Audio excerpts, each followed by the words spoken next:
રાધે રાધે. જય સિયારામ. રાધે રાધે. જય સિયારામ. જય સિયારામ.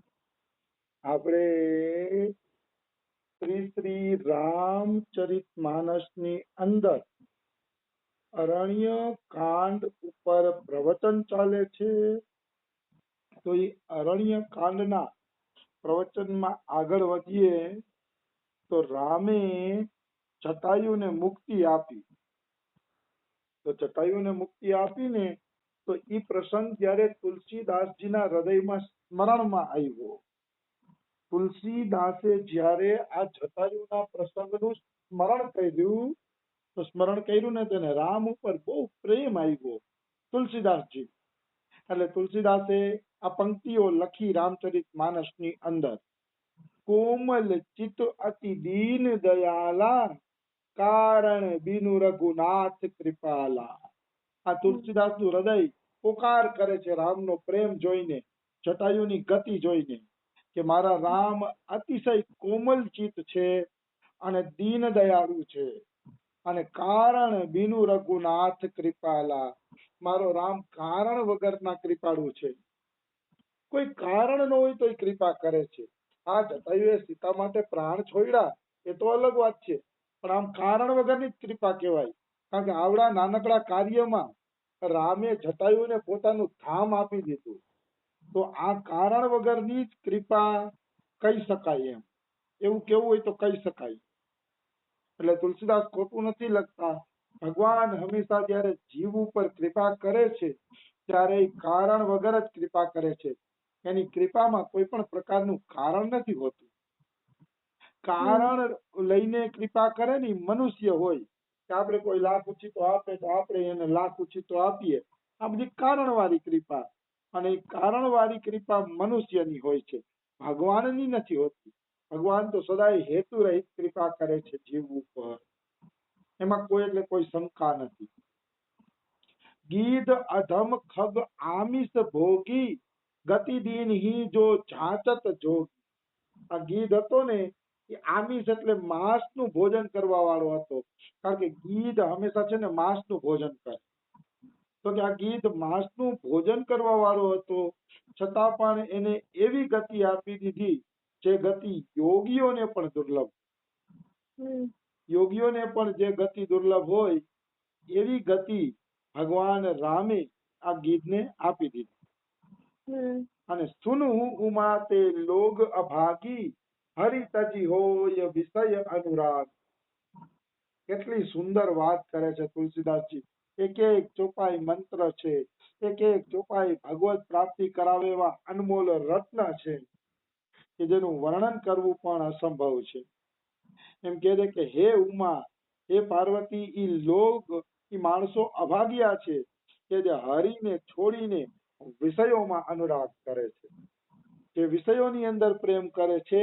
વાસ્તવમાં ઈ લોકો અભાગ્યા છે. આ ભગવાન જેવા ભગવાનને છોડીને જે સંસારમાં પ્રીતિ કરે છે એને અભાગ્યા જ કહેવા જોઈએ.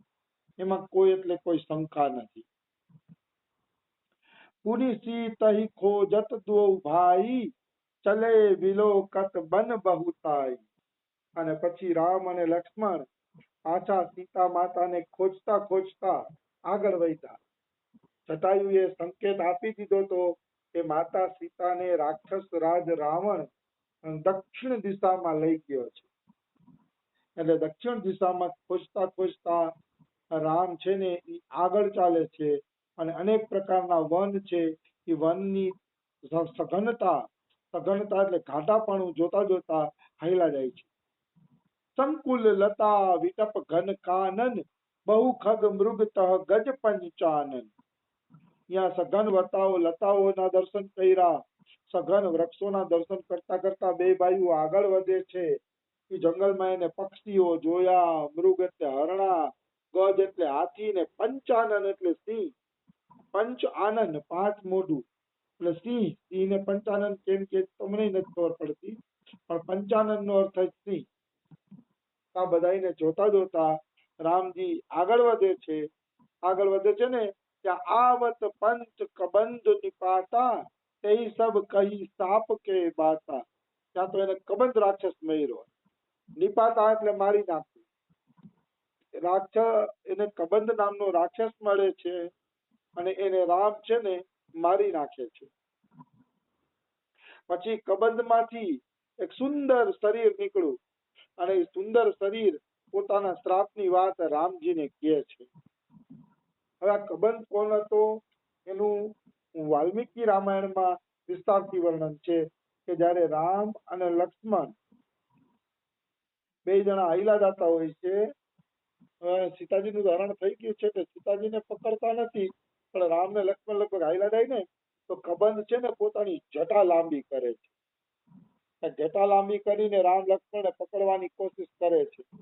તો લક્ષ્મણ એની તલવારથી જટાઓને કાપી નાખે છે અને કબંધ પાસે જાય છે.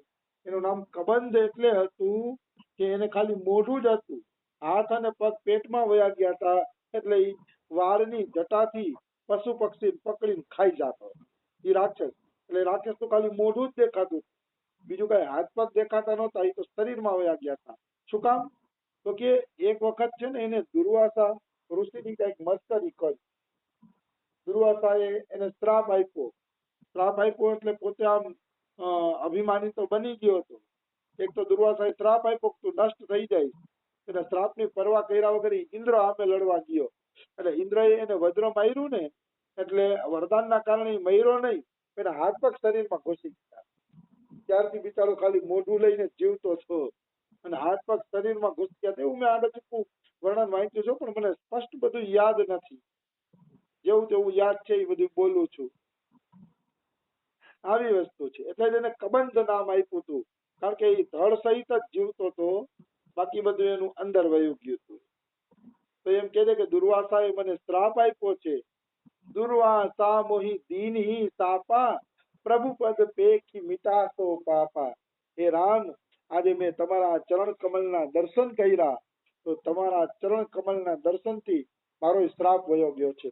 ધન્ય છે ઈશ્વરના દર્શન કરવાથી જીવ શ્રાપમાંથી છૂટી જાય છે. ઈશ્વરના દર્શન કરવાથી જીવ પાપમાંથી છૂટી જાય છે.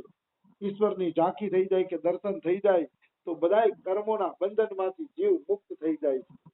એટલે મનુષ્યએ પ્રાણના ભોગે પડે ઈશ્વર દર્શનનો પ્રયત્ન કરવો જોઈએ કે ગમે એમ થાય પણ આ જન્મે મને પ્રભુના દર્શન થઈ જાય. કારણ કે જો ઈશ્વરના દર્શન થઈ ગયા તો તમે સમસ્ત પાપમાંથી મુક્ત થઈ જાશો નિશ્ચિત, એમાં કોઈ એટલે કોઈ શંકા નથી. ઈશ્વર દર્શનનું ફળ અને મહત્વ કંઈક આ પ્રકારનું છે. આવી વસ્તુ છે.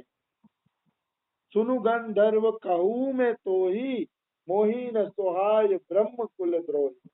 હવે રામ એમ કહે છે કે હે ગંધર્વ, હું તને એક વાત કહું છું, એ વાતને તું સાંભળી લે.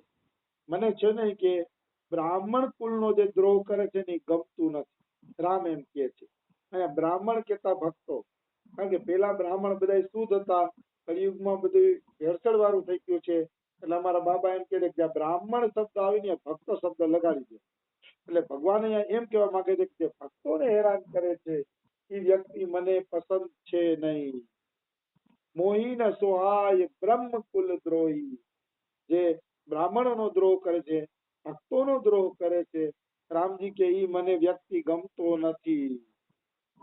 અને પછી એમ કે છે મન ક્રમ વચન કપટ તજી જોકર ભૂસુર સેવ. ભૂસુર એટલે બ્રાહ્મણ, ભૂસુર, ભૂસુર એટલે ભૂમિના દેવતા, એટલે ભૂસુર કીધું. ભૂ એટલે જમીન, સુર એટલે દેવતા. એટલે કીધું મન ક્રમ વચન કપટ તજી જોકર ભૂસુર સેવ મોહી સમેત વિરંચી શિવ બસતા કે સબ દેવ. જે મન વચન કર્મથી ભક્તોની સેવા કરે છે, જે મન વચન કર્મથી ભક્તોની સેવામાં લાગેલો છે, તો એને બ્રહ્મા, શિવ આદિ દેવતાઓ પણ વશમાં થઈ જાય છે. મોહી સમેત, મોહી સમેત એટલે ભગવાન કે હું પણ એ ભક્તના વશમાં થઈ જાઉં છું અને મારા સમેત બ્રહ્માજી, શિવજી ને બધા દેવતાઓ પણ એ ભક્તોના વશમાં થઈ જાય છે. આટલા બધા ભગવાનને ભક્તો પ્રિય છે. જો ભક્તમાં પ્રિયતા આવી જાય, ભક્તોની સેવાનો ભાવ આવી જાય તો ભગવાન ખુદ વશમાં થઈ જશે અને દેવી દેવતા અને બ્રહ્મા વિષ્ણુ મહેશ સહિત સમગ્ર સંસાર તમારા વશમાં થઈ જશે. જે લોકો ભક્તોની સેવા કરે. એટલા માટે હું જોઉં છું કે અમારા બાબા અને રમેશ બાબા અત્યારે બ્રજ 84 કોષના શિરમોર સંતો છે. તો એનું એક જ કારણ છે, અહીંયા ભક્તોની સેવા ભાવથી થાય છે. ભક્તો માટે રસોડા ચાલે છે, ભોજન પ્રસાદી, દવા, આ તે. કોઈ ભક્ત ત્યાં દુખી નથી. ભક્તોની સેવાનું ત્યાં ખાસ ધ્યાનમાં રાખવામાં આવે છે. એટલે જે ભક્તોની સેવા કરે છે વાસ્તવમાં એ જ મહાપુરુષ કહેવાવાને યોગ્ય છે. અને જ્યાં ભક્તોની સેવા નથી થતી એ જગ્યાએ મહાપુરુષ છે કે નહીં એ સંશય જરૂર રહેશે. ખરેખર કોઈ બોલવાથી જ મહાપુરુષ બનતો નથી. જો ખરેખર કોઈ બોલવા વાળા પાસે ધન આવતું હશે ને તો એ વૈષ્ણવ સેવા અવશ્ય કરશે, ભક્તોની સેવા અવશ્ય કરશે. એમાં કોઈ એટલે કોઈ પણ પ્રકારની શંકા નથી. એટલે ભક્તોની સેવા વગર સાધુ અધૂરા છે. ખાલી સાધુ પ્રવચન કરી દેતા હોય, દર્શન આપી દેતા હોય, બધા મારા અમે હાથ ઊંચો કરીને વાવા લઈ લેતા હોય તો એટલેથી સાધુની ઓળખાણ થતી નથી. સાધુની અસલી ઓળખાણી છે કે એનામાં ભક્ત સેવાનો ભાવ હશે, ભક્તોની સેવા માટે સદાય તત્પર રહેશે. અને એ સેવા કેવી? પછી સેવા કર્યા પછી પાછળ વળી જોશે નહીં કે આ ભક્તોની હું સેવા કરું છું, મારા દ્વારા આ સેવા થાય છે ને, એવું નહીં. રમેશ બાબા પોતાના શિષ્યોના રૂમમાં 20-20 વર્ષ ત્યાં ગયા નથી. 20-20 વર્ષ ત્યાં એને એના શિષ્યોના પણ રૂમ જોયા નથી. જે એના પ્રિય શિષ્યો છે એના રૂમ એને 20-20 વર્ષ ત્યાં જોયા નથી. કારણ કે આનું નામ સેવા કહેવાય. રમેશ બાબા જયારે ગાડી લઈને ગૌશાળામાં આવે ને તો ક્યાંય ઉતરે નહીં. ખાલી બારીમાંથી ગાયોના દર્શન કરી પ્રણામ કરીને નીકળી જાય છે. કોઈ દી દવાખાનું જોવા નથી ગયા, ગૌશાળા જોવા નથી ગયા કે બીજી કોઈ વસ્તુ ઈ જોવા ગયા નથી. કારણ કે એને કઈ મતલબ નથી કે અહીંયા શું હાલે છે. બસ સેવા કરવાવાળા કરે છે અને હાલે છે. બસ હાલે છે એનાથી જ મતલબ છે. કોણ હલવે છે, કેવી રીતે હલવે છે એનાથી એને મતલબ નથી. આવી વસ્તુ છે. એટલે કહેવાનો ભાવ શું છે? અસલી સંત સેવા કરશે પણ સેવાનું અભિમાન નહીં રાખે. એ સેવા જોશે નહીં કે આ સેવા કોણ કરે છે ને કેવી રીતે કરે છે. બસ હાઈલે રાખે છે ને બધા ખુશ છે ને એટલું જ સંત છે ને એ ધ્યાન રાખશે. શાપત તારસ પરુષ કહંતા વિપ્ર પૂજ્ય અસ ગાવહી સંતા. શાપત એટલે જો બ્રાહ્મણ અથવા ભક્ત શ્રાપ આપે તોય પૂજનીય માનો. તારત એટલે મારી લીધું, તમને તાડના કરવી એટલે મારવું. જો ભક્તએ તમને મારી લીધું તોય પ્રસન્ન રહ્યો. અને પરુષ કહંતા, પરુષ કહંતા એટલે પરુષ એટલે કઠોર વચન પણ ભક્ત કહી લઈએ તો પણ તમે સહન કરી લ્યો. આ શાસ્ત્રો અને વેદો ગાય છે કે સંત શ્રાપ આપી દે, મારી લે કે કઠોર વચન કરે તો પણ એને પૂજનીય માનો. તો પણ એ આપણા પૂજનીય છે ભક્ત. શ્રી શ્રી ચૈતન્ય મહાપ્રભુ એક વખત જગન્નાથપુરીની રથયાત્રામાં નૃત્ય કરતા હતા. જગન્નાથપુરીમાં રથયાત્રા નીકળી હતી. શ્રી શ્રી ચૈતન્ય મહાપ્રભુ રથયાત્રાની આગળ એક ભાવમય નૃત્ય કરતા હતા. અને એ નૃત્ય જોવા માટે રાજા પ્રતાપરુદ્ર પણ રસ્તામાં ઉભા હતા. અને પ્રતાપરુદ્રની બાજુમાં એનો મંત્રી હતો.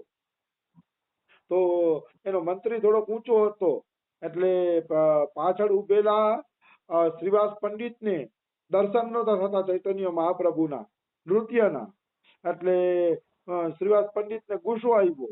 એટલે એને રાજાના મંત્રીને કીધું, ભાઈ એક કોરા રે, મને ચૈતન્ય મહાપ્રભુના દર્શન નથી થતા. તો રાજાનો મંત્રી હતો એટલે અહંકાર તો હોય જ, હઈતો નહીં. હઈતો નહીં તો શ્રીવાસ પંડિતે તડાક કરતો એક તમાચો એના ગાલ ઉપર ચોડી દીધો. પછી તો મંત્રી ગુસ્સે થઈ ગયો, અરે રાજાના મંત્રીને તું તમાચો મારે શીખીએ, તારામાં આટલી બધી હિંમત એમ? ત્યારે પ્રતાપરુદ્ર એને ઠંડો પાડે છે મંત્રીને અને કહે છે, આજ તારું સૌભાગ્ય ખુલી ગયું કે ચૈતન્ય મહાપ્રભુના પ્રિય ભક્ત શ્રીવાસ પંડિતે તને તમાચો માર્યો. આજ તો તારું સૌભાગ્ય ખુલી ગયું, આજ તો તારા ભાગ્ય ખુલી ગયા. એવી રીતે કહીને રાજા મંત્રીને ઠંડો પાડે છે. આનું નામ કહેવાય ભક્તો પ્રત્યે ભક્તિ.